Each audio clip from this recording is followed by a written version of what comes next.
Welcome to One on One, a daily item program featuring Susquehanna Valley newsmakers interviewed by daily item reporters.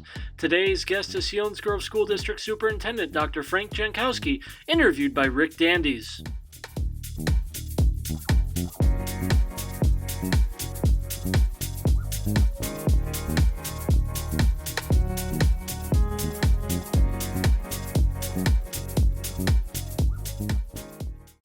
Welcome to One on One. Today we're speaking with Dr. Frank Jankowski, who is the new superintendent of the Selinsgrove School District. Welcome. Thanks for being here. Thank you. Happy to be here. You're the new superintendent, but you're not exactly new to this district. You actually have been here for a while. And you come from Muncie. You've taught at Muncie as a social teacher. Yep. And moved into administration. Why did you move into administration from teaching? I'm curious. So,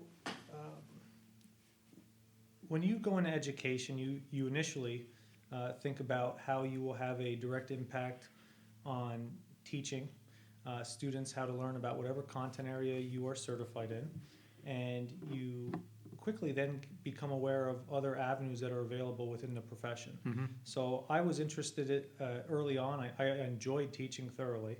I also took part in some coaching and supervising of other activities. And as I started to work on some professional development credits that all educators are required to do within the first 6 years of being in the profession, I quickly gravitated towards leadership as a potential step at some point in my career that I'd be interested in. And upon getting certified as a building principal in the state of Pennsylvania, an opening came up in the same district that I was teaching in, and I applied and I got the position. And eventually you were brought on to be the assistant superintendent here at Yep. So upon leaving the classroom as a high school social studies teacher, I was a K-6 principal in the Muncie School District. And then 3 years ago, I became the assistant superintendent in Selinsgrove. And then upon Dr. Kors' retirement this past summer, I was named the next superintendent. How has the transition been? I would expect under normal conditions it might have been fairly smooth, but here you are in a pandemic. How has the transition been? I feel as positive about the transition as possible. Before when the position was available, and my wife and I and our family talked about the move to Selinsgrove, we thought very highly of Selinsgrove from a community standpoint, from a reputation standpoint as a school district. So when I got the position, we were excited, and the atmosphere in the district is generally very positive.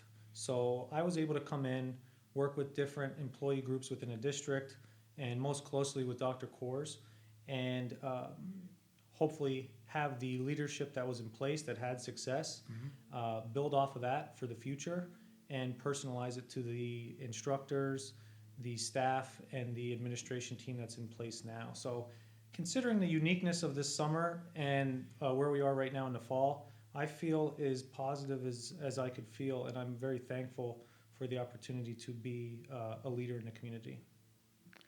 I'm guessing that when you're learning about education in college, there's no pandemic 101. I've been asked that a few times, and I jokingly say, oh, it was actually the third chapter in the superintendency course, but I'm obviously being facetious.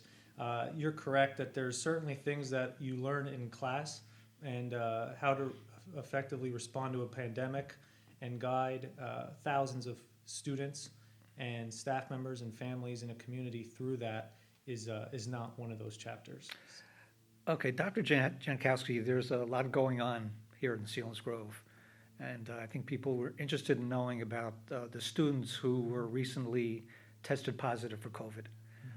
How did you find out about it, and then what's the protocol when a student is so diagnosed? Okay, so first of all, every situation is its own. In theory, what happens is when somebody tests positive, people who are potentially aligned with the contact tracing process, they will play a role from the Department of Health, they will play a role in notifying the school district and all applicable contacts. With that being said, what's happened, I think because of a little bit of a staffing shortage with the Department of Health, and nothing to do with the hard work they're putting in, but we've been finding out prior to officially being notified by the Department of Health. And when we get information, we respond immediately because we know time is of the essence. So we've had very good supportive participation from families that when they become aware of a case, and part of that is because our staff, our health professionals and administrators are treating situations very personally. So we have reached out, and there's that open dialogue back and forth with the families. And when they provide us a confirmation that there's a positive case, we look at that case very specifically. We take into account requirements, we take into account recommendations, and then we narrow down all that information that we have into a specific approach for that case, for a couple reasons. One is the number one thing is we want to maintain the health and safety of all students and staff. And then two, we want to make sure that we are reacting appropriately. We want to make sure that the detailed specifics of that situation, our response marries up well with. So I think I asked you this yesterday when we talked, but are you concerned about a possible outbreak? Based on the information I have right now at this moment, I'm not concerned. The cases that we've had so far were very isolated in nature. There's not believed to be any kind of an exposure to students in our school district community since those students themselves who ended up testing positive were exposed to COVID. And so in regards to what I know right now, no. We are planning and we do assess every situation, whereas that certainly could occur at some point in any community. But as I sit here right now and answer these questions and we have this discussion, I don't have concerns of an outbreak based upon anything that I'm aware of. And one reason is they came from the same household, they were the same household, so you were able to. So there's a lot of factors to consider when a school district becomes aware of a positive case. What you have is you have a situation where is it an independent situation where some likely exposure occurred outside of school? Is it are there household connections between the quantity of cases? And what was the level of contact with anybody affiliated with the school district after the student or staff member started to exhibit symptoms or became aware that they themselves were exposed to COVID-19? So, Okay. I'm going to fire a few other questions. We'll move quickly to a few other topics. What data metrics are you using to make decisions? So we are relying on a lot of information provided by the state. The state has a lot of people who are working hard to provide a nice framework for school districts. And what we're taking a look at is how do we value the quantity of staff members and students in a specific building or our district? How do we look at the quantity of cases that are occurring in a certain amount of time? And that quantity of cases, is there some kind of a link between those cases? So when you factor in all those potential numerical figures, you start to paint an accurate picture for how you should respond. So it's a little bit of using the information from the state, that is general guidance that they gave to all 500 school districts, and then it's also taking a look at our specific buildings. What is the flow of traffic within certain areas of the buildings? What is the unique experience of that student who may have tested positive? And when you look at all those specifics, that what lends us to a path for a decision to be made. Dr. Jankowski, how will you help students, staff, and families access broadband internet? That's a good question. That became an issue for a lot of school districts in the region upon the closure back in March through May. And right now, we feel like we're in a pretty good place in regards to having that access for families. And I will say that information is a little bit skewed because we have between 75 and 80% on a given day physically attending school in person. So a lot of the families that may have some concerns with their broadband or their internet access, they are most likely choosing to come in person. Now, what we've done is we've worked with different agencies in the communities. United Way has been a leading agency to help expand broadband. The intermediate unit, the CSIU, they have helped be a liaison to help this region get more acknowledgement of the internet access that could be advanced. We have Service Electric. They have worked to provide actually a 90-day additional free trial for families who have not had access in the past. So that's something that we help families become aware of as well. And then we as a district have purchased hotspots to hand out to families who are in need. So I believe that most of our situations right now, in fact all of them that I'm aware of, all of our students who are learning remotely do have internet access. If for some reason there would be a widespread shutdown, we do think that based upon the data that we received from families during feedback in the spring and the summer, that we do have enough hot spots and ability to reach them from an electronic venue. Okay. We're going to take a break, and we'll be right back speaking with Dr. Frank Jankowski, Superintendent of Selinsgrove School District.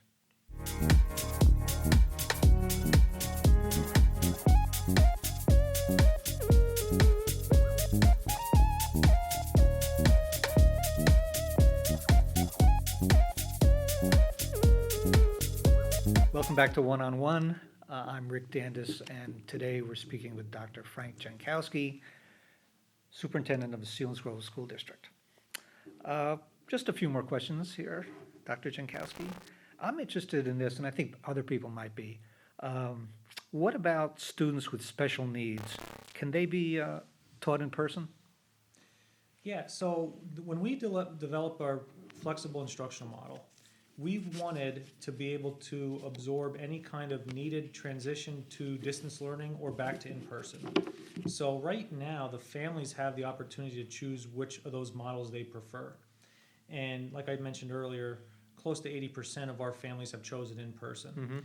And if you have a student with special needs, they still have that opportunity to choose. And what we do as a district is we work with them as an individual situation and the IEP team and all of those personnel who would work with that student to enhance their ability to learn. We will create a specific plan for them to enhance their likelihood of success. Okay. Let's transition quickly to football. And I know it's a great concern to residents whose kids, especially who are playing. I was at the Milton game versus Selinsgrove, and a lot of parents are upset that more people couldn't get in. Now, I know that a federal judge yesterday struck down the virus safety measures put in by the governor. He's going to appeal that. Where do things stand? Your first home game is next Friday, not this Friday. Where do things stand with the district at this point? So we were the first district in the region to have school open officially to students. Fortunately, in this situation, we're one of the later school districts to have a home football game. And why football matters is because that is the event that has the largest number of student participants. So you have football players, our band, and our cheerleaders. They are all student participants at that event. And based on what Governor Wolf has in place right now, you're only allowed to have 250 total people in that facility, which includes the participants from both teams and the coaches, as well as all potential spectators. So it doesn't take too much mathematical prowess. For instance, if we abided by that number and had all of our students participate in a traditional way, we would have 0 spectators. So right now, if we were going to remain compliant, we are looking to elongate the evening and have a band performance with their parents being able to view that performance prior to the start of the game. And then what we would do is we would have obviously have them exit the facility and then have the parents and family members of our football participants and cheerleading participants enter the stadium and maximize our viewer capacity at that time. Now that's if the 250 stands. We are hopeful and eager to have more flexibility to make a more localized decision. At this time, we've taken the stance that we are going to adhere to mandates and requirements that are set forth, but at the same time saying that we personally feel as though we can have a lot more than 250 people in that stadium and do so safely. I think one of the issues right now that has people upset, generally speaking, is the fact that this mandate and expectation gets directly between families and their children. And that is not a positive place to be if you're putting together a mandate that is somewhat restrictive. And in Selinsgrove, if we have that turnover officially, we believe that we can socially distance a lot more people than 250, not including even the participants. So fortunately, we have a really nice facility here at the high school stadium here, and we look forward to having a lot more than 250 should that be available to us.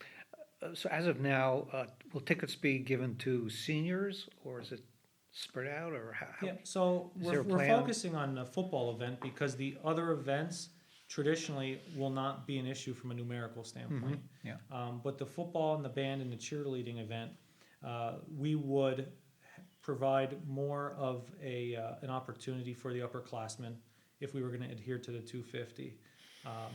Now I will say, there, and you alluded to this, the House and the Senate obviously voted last week to approve House Bill 2787, which allows local control.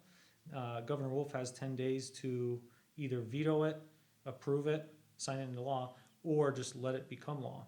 And I believe now we are at day 6. So now I know his office has said he's going to veto it. So hopefully that decision comes sooner than later.